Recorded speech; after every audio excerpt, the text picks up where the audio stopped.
Cinder and smoke still sweeping through Jubilee Gardens tonight as those residents still trying to figure out what their next move will be. Also on the scene as it happened, LaDawn Davis. Smoke blanketed the Jubilee and Victoria Gardens area on Sunday afternoon after a fire at the city dump. When ZNS News arrived at the scene, we caught up with the area member of Parliament, Leslie Miller, who gave us an update on his findings. This is the worst I've ever seen because of the wind, and it appears to me from talking to people at the dump, this was done intentionally. This fire was lit. Now, what they say happened over the last month or so, they've been taking out the stragglers who hang on the dump, and some of them really basically live there. And because they run them from the dump and had security, some of them, most of the time when the fire at the dump is always caught by someone. You know, some people just got this fixation in their head about fire. And that's what happened, I believe. But I have never seen it this bad in 35 years to represent these people from 87. A few residents we spoke to say the constant fires and smoke in the area has caused a major health concern for them. Who builds a government subdivision 1,000 yards from a public landfill? Because it's not just the fire and smoke we have to deal with, it's the stench on a daily basis. On a daily basis. And I guarantee you, if an epidemiology study was to be done in this area, we'll be shocked at the health risks that people who live in this immediate vicinity have.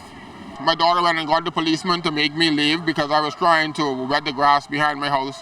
I left the flames like 50 feet from my home. So I just left it.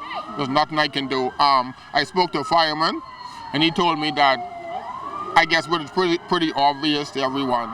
The fire is too large for them to fight. All they can do right now is monitor, and if a house catches a fire, that would be their priority.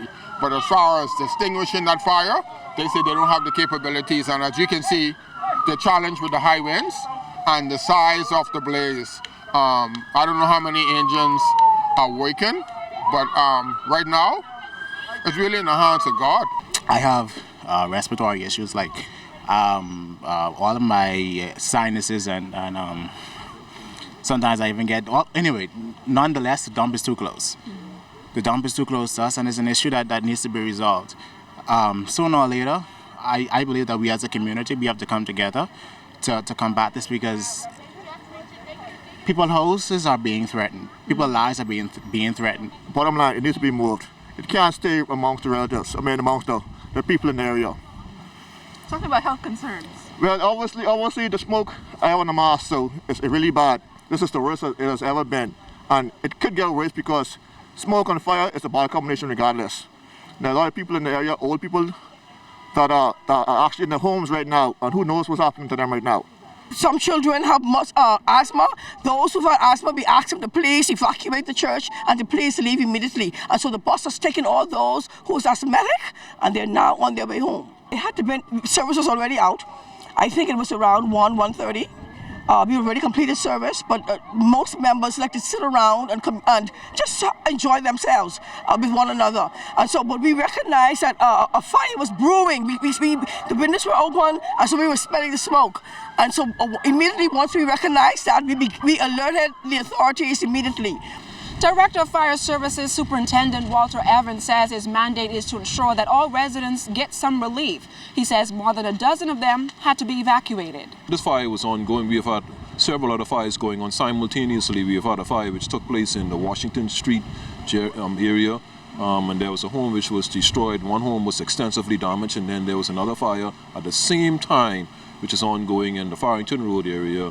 I'm quite sure that we had perhaps in excess of 20 to 30 homes which were being threatened, and so resources have had to be deployed.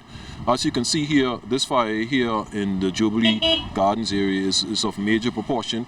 We have called for an evacuation of persons who reside in this area, because in some parts of this community, the visibility is zero, which means then that we have to take some necessary precautions and to ensure that the members of the public are safe. Fire officials say they will continue to pool all resources to extinguish this massive blaze. LaDawn Davis, ZNS Network News.